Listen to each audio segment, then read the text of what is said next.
Hi, it's Kamon Reynolds. Let's get into this horizontal hive. As you can see, they're still working pretty good for 6 p.m. in the evening. There's some bearding going on. It's hot and humid, and thankfully it's starting to cool down today, and it's supposed to get cooler the next couple of days. But it's been a while since we've been in here, so let's get in and let me show you what I've done. And many people ask me why I don't use inner covers as far as migratory. I use migratory lids on my hives, and one of the reasons is it's faster. You don't have two pieces of equipment, but also you don't have to worry about ant problems, because if bees can get up in here, then they will make sure ants aren't a problem. However, if you did that with this style of hive, they would glue this down. So there is, you know, it's fine. These ants aren't going to hurt the colony. They're just more annoying than anything. And some people say you can sprinkle cinnamon in here. Maybe we ought to grind some fresh cinnamon and stick it down in here, but man, I hate doing that. It goes so good with honey. But maybe we'll try that for the video and see if that retards ants coming in the hive. One thing that I've noticed doing single brood management the last 3 or 4 years, I've been tinkering around with it about 4, but I've really been pretty hardcore with it the last 3 years. Yeah, you can definitely tell that where the brood is. It's more dense, those nurse bees. But when the bees decide this is the queen's laying area, they do a really good job of clearing that area. And we left, let's see, 2, 4, 6, 8, 10 or 11 frames here for the brood area. And I think it was just to here. That's plenty of room for the queen to lay, as long as she lays it in good and they have room to put in it. You have to set that up and then come back again later, make sure that they are doing it right. But pretty quick inspection. Maybe the biggest problem that I have with this hive style is the fact that you can't just pull out the bottom box and look underneath and see if there's any swarm cells starting. That's really it. But I really have enjoyed getting to work with this immensely this year. And then what I did past the 10th frame is I took my 9-frame spacer and I just stuck it down in there and spaced all the rest of these in like a 9-frame manner, and that worked out really good, I think. Let's pull some frames out.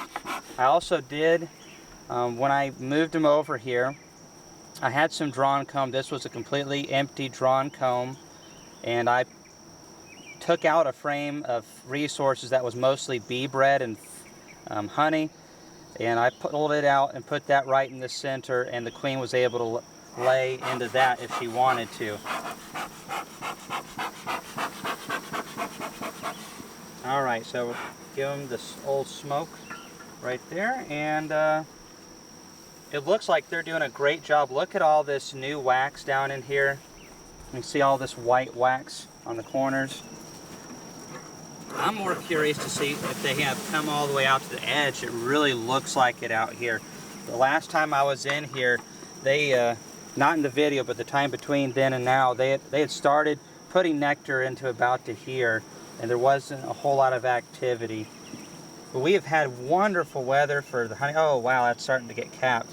We've had wonderful weather this year for the bees to be able to forage. Just weeks of flying weather.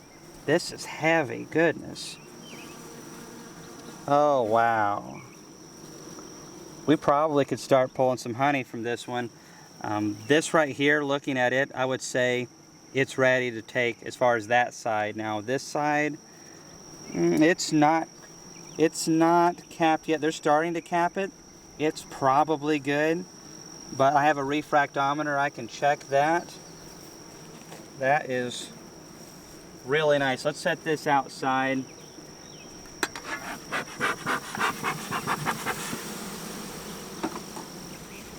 And we can just start peeking around in here a little bit.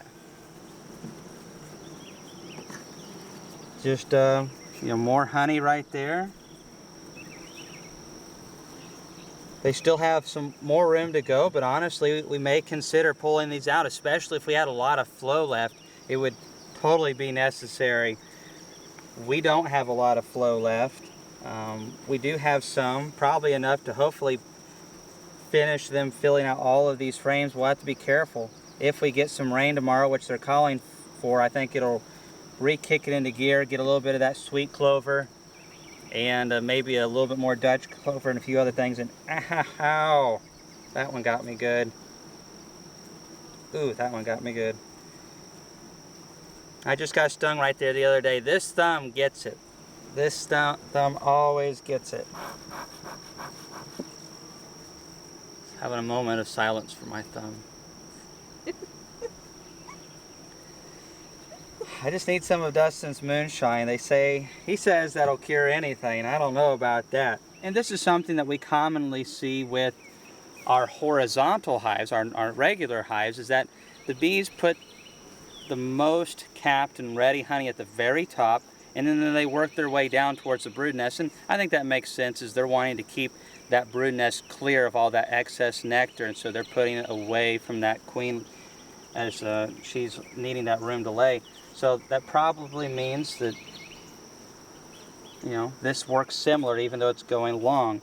Now this frame right here has a good bit of bee bread in it, so they've moved some of it out.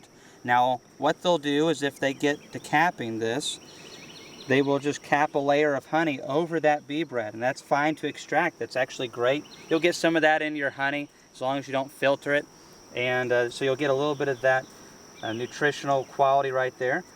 Whatever bee bread's left, we will extract this, and then we'll just probably use a frame like that to make a split with. We go through, and you can't store frames with bee bread just sitting out in the shed. Small hive beetles and wax moths, that's what they're really after, is that protein and fat.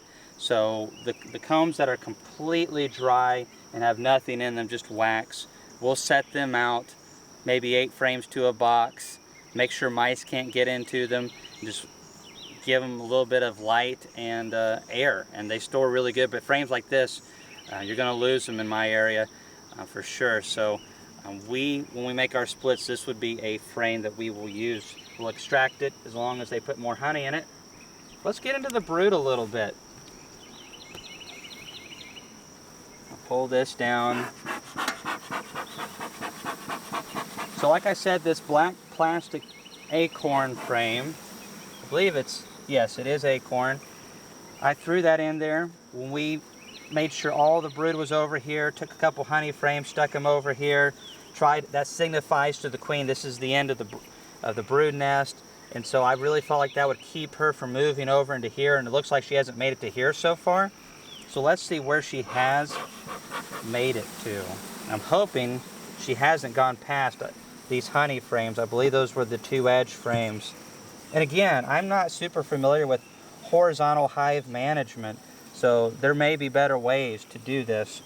That's a really nice frame of honey right there. Ooh, wow, look at that. Look how light that is. I know 2 kids that are going to be very happy to see some of that. Yeah, look at that. You can just tell that's fresh. Gorgeous. And you know, I like having the ability to have all this open at once, but also have the option, if I want to leave a couple of these inner covers on, that I can leave 1 or 2 of these on, so I can only work in the brood nest area, or I could only be in the honey area seeing if they still need room. So that is some of the advantages. And that's one thing that I found with most everything, is that basically there are advantages and disadvantages. And the equipment is more for the beekeeper than it is for the bees, more often than not. I have some people accuse me of really being a, oh, there's some brood right there. A guy that only is for, oh, nectar just fell out. Thought that might have been a queen cell there for a second. So here's some brood. They're sticking some nectar back in here, backfilling a little bit. I'm gonna shake this off. Look at all that nectar that just came out of there. I thought they were working pretty hard today. I normally wouldn't do this to give the bees extra work, but observe this nectar shake right here. Oh, wow. That is awesome. You only get a few days like that a year that you're actually into the bees and the nectar comes out that freely. At least here, anyways. So, sorry girls for all the extra work. It's looking like the queen isn't going past this right here, so that's great. That really worked good, and that might have just been dumb luck on my part. Laurel says that, you know, it's better to have dumb luck than no luck at all. I'll take what I can get. But yeah, we've really kept the queen over in here. And let's see how she's doing on this empty drawn comb we gave her. That's the thing about those plastic frames, everything's slick. Oh, nice. And this is very similar to what I see in my single brood management hives. They're really good about keeping it clear, and I get really nice patterns. Really nice patterns. Just because they're just clear, and you can see there's just a tiny bit of honey up in here, very little. You got a nice line of rainbow colored bee bread up in there, and then that wonderful brood pattern, which is awesome, and nice fuzzy little bees right there coming on out. Now some of you will notice these cells up in here, these queen cups, and that is dry. Sometimes you'll see some moisture down in there. Actually, it'll be nectar. This time of the year, they're just looking for any place to deposit that nectar, so those are dry. You can see this nectar in here. They're filling it as these bees are coming out. However, I would say that if we came back in here in the morning, they would have cleared that area out. They'll have pulled that out of those cells, and they'll have moved them somewhere else down the line as long as there's room for it. We're going to have to watch this hive. Ooh, that next frame of brood is really good too. Just one more, Laurel.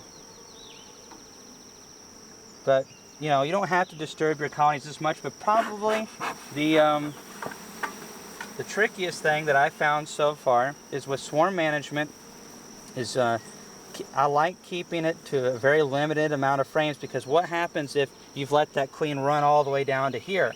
One, you might have tons of honey here, and brood in the middle. And you might have a bunch of frames like that. She might be laying in 16 frames instead of laying in 9 over here or whatever it is. And it's harder to extract the honey. If you're not wanting to take a bunch, that's just fine. But what if they start making swarm cells and you have to go through all of that? So I really like keeping it simple. The single brood management I really think has worked pretty well, kind of. That kind of mentality translating over. So this looks like we have larvae that is starting to be capped. And a really nice frame right here.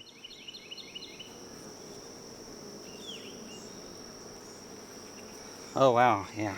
Just gorgeous young larvae down in there and a little bit of nectar. So we're going to put this hive back together. I just wanted to give you all an update. I hope these videos serve as a reminder that not all beekeeping has to be done in a Langstroth hive. Am I going to be switching to this for all my operation? No, I'm not. I really like what I'm doing with all the rest of the hives, but you don't have to do it like me. That's what's cool. I also think that you can also overwinter these maybe a little bit easier in really cold regions because of the 2x construction. It's good for people in wheelchairs. I know some folks on the internet and talking back and forth that are in wheelchairs using these. I think that's awesome. I think that's a great pastime for anybody, but especially if you're limited being able to run around and stuff, you can just play with bees instead. And that's kind of awesome. But I think there's a lot of cool reasons to have one of these, and you can build them. Oops, oops, oops, oops. See, that's what happens when I'm running in my mouth here. I've got a frame of brood over here. It's not going, it needs to go back in the brood area. But when Dustin and I made that video, he came up here to help me get a little bit of work done. And I gotta say thanks to Dustin. I was in a tight spot, and I said, hey buddy, I've got to get this equipment done before the honey flow is finished, and we have to start taking honey supers off and try to get some combs drawn. And there we go. I had it wedged over on this side. And he came and helped me out. And he really sweated really hard with me, and Laurel, of course, was there the whole time and got a lot done. 100 lids, 100 deep boxes, wax dipped them all. 50 nukes donated from Hat Bee Acres and the lids on those, and several two-way pallets we needed to make for expansion. We've got a lot of cool videos coming up. But he brought some tannerite down and said, why don't we do something with this? And I'm like, what do you think? And he's like, you know, you can talk about some type of mite treatment, Kamon. I felt kind of bad because we've been doing the experimental yard, you know. And I was like, okay, so everyone's kind of in the mindset of we're getting all serious, right? Getting all serious, and then we dropped this bombshell, so to speak. But anyways, well, this hive looks really good. I'm really pleased with what I'm seeing. I'm hoping we can get a strong finish on that sweet clover and what's left of the priv and a few other things. And then we'll show you as we pull the honey out of here. I plan to split this colony and do a few other things. And I'm anxious to see how it overwinters and performs in that regard. So there's a lot more to do, but this is a really nice start. And I'm glad we threw a big colony in here. Very thankful that we were blessed with some nice weather for our bees to be able to make all this honey, and they are on their way. So if you have any comments or questions on this type of hive, leave them below. Thanks.